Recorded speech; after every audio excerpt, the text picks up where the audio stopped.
suppose we want to evaluate this expression. It says 3 plus 4 times 2. Well, one person evaluating the expression might think, well, let's see, it says 3 plus 4, gee, that's 7. So maybe this is 7 times 2, or 14. And someone else might say, well, I see multiplication here, so why don't we multiply first? Another way to do it maybe is 3 plus, let's see, 4 times 2 would be 8, so 3 plus 8 would give us 11. These are different answers. One of these must be right and the other is wrong, but which one? Well, it turns out that because of situations like this, where we have a choice in performing two different kinds of operations, that we agree on some method of approaching this kind of problem. And we have what's called an order of operations agreement. You see, if it were the case that it were intended that we would add the 3 and the 4, we can give a guideline for that operation like this. We can actually add parenthesis into a problem, and the parenthesis means do this first. And so if we were adding 3 and 4 first, we would indeed get 14 when we evaluate the expression. But otherwise, we get the 11 as we found here. This would be the more correct way to do it without the parenthesis. At any rate, we have this order of operations agreement. We simply agree on sort of a priority in performing arithmetic operations in expressions like this. And the agreement is this. We start with parenthesis or other symbols of inclusion. There are 3 types. This is parenthesis, brackets, and braces. They all mean the same thing, and they mean do this first, and they could also mean multiplication. We'll get to that in a minute. I'll show you those situations. But the reason we have 3 sets of them is because sometimes they are nested within one another. So it's possible that we would have to use more than one in a particular problem. Well, at any rate, it says, these say do this first. Do this first in the problem, and then look outside of the symbol of inclusion to see what else is left to do. Well, the next thing we do, the next priority is to take care of exponents that appear in the expression, and after that we perform any indicated multiplication or division from left to right. Now, the multiplication and division don't take precedence over one another. It's whichever one occurs first from left to right in the expression. And then after that, we take care of addition and subtraction. So using this order of operations, you see, no wonder in this problem. Now let me go back to the original. See, it was 3 plus 4 times 2 like this. We have no parenthesis, so we skip that part of the order of operations agreement. We have no exponents, we skip that part of the agreement. The next idea in the agreement is multiplications or divisions from left to right. Well, from left to right, we have this multiplication. You see, that's why we multiply 4 times 2 first to get 3 plus 8 and then 11 for the value of the expression. All right, let's practice this a little bit with a few problems. Here we have a parenthesis involved, and the parenthesis says, do me first. And so we look inside the parenthesis, ignore everything else. The tendency here for students is to add the 3 and 2 because they come first in the problem, left to right. And the tendency then is to put a 5 here to the left of the parenthesis. But do we want to do that? No, we want to work inside the parenthesis and bring down everything else. So we bring down the 3, the plus, the 2, and working only inside the parenthesis, 7 minus 1 is 6.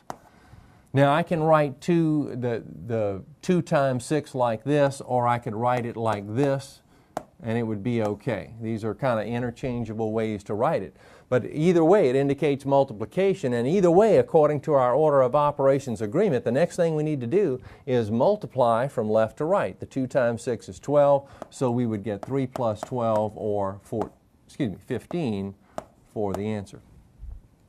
In this next one, very similar idea, almost identical to this other problem, but I want to emphasize here that we don't take 2 from 12 as the first order of business. This is just bait out here, testing to see if you know to ignore this and to work only inside the parenthesis. So you look in here first and you perform that operation.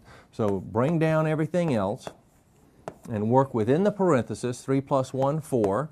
And now multiplications from left to right, here we go. See, there's no exponent, so we skip that part of the agreement. So it's 12, then minus 2 times 4 is 8. 12 minus 8, 4.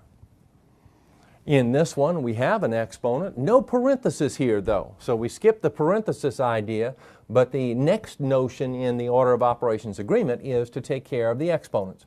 And we're squaring the 3, so we have 4 plus 3 squared would be 3 times 3 or 9, and then 4 and 9, 13. Now notice we're not adding the 4 and the 3, 7, and then squaring 7. And that's wrong because 4 is not part of this, the base of this exponent. Certainly we're not going to make it a part of the base of that exponent. Okay, in this one we have parentheses. Now notice the similarity between these two. We have 4 plus 3 and we have squared. We have 4 plus 3 and we also have squared. But we have a parenthesis in here, and it changes the dynamic of the problem altogether. This says to work in the parenthesis first. So we do collect the 4 and the 3, you see, to get 7. Now I can keep the parenthesis or not keep it. If there's only one term within the parenthesis, it means the same thing whether you keep the parenthesis or not. 7 squared written like this and 7 squared written like this mean exactly the same thing. Either way you cook it, we're going to get 49.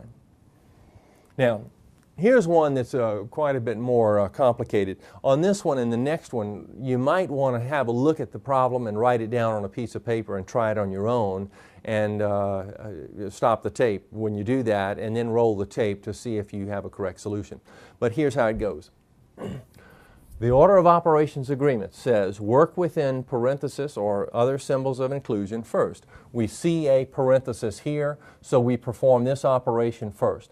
And we bring down everything else in the problem. And it's important to discipline yourself to do that. It's 2 times. Now working in here, we get 5. Minus 2 cubed. And the tendency is to think, well, can we do anything else now? Can we do anything else in the same step? Well, mathematically, it turns out that there are situations where we can perform more than one operation. But the safest thing to do is to perform only one operation per step. That's the safe thing to do. And to wait until you gain quite a bit of experience before you start to try to perform more than one operation in a single step. All right, so here we go. The agreement said that we work within parentheses. We've accomplished that task. The next idea is to work with exponents, and here we have an exponent on the base 2. So it's 2 cubed, or 3 factors of 2, and that's what we'll do next, bringing down everything else. Now, it would be okay to change this 2 times 5 to 2 times 5 like this. That's perfectly all right. But here we have 2 cubed is 8, and then plus 6 divided by 2. Now, we've finished with symbols of inclusion. We've finished with exponents. The next item in the order of operations is multiplication and division, whichever comes first, from left to right. So from left to right, 2 times 5, 10.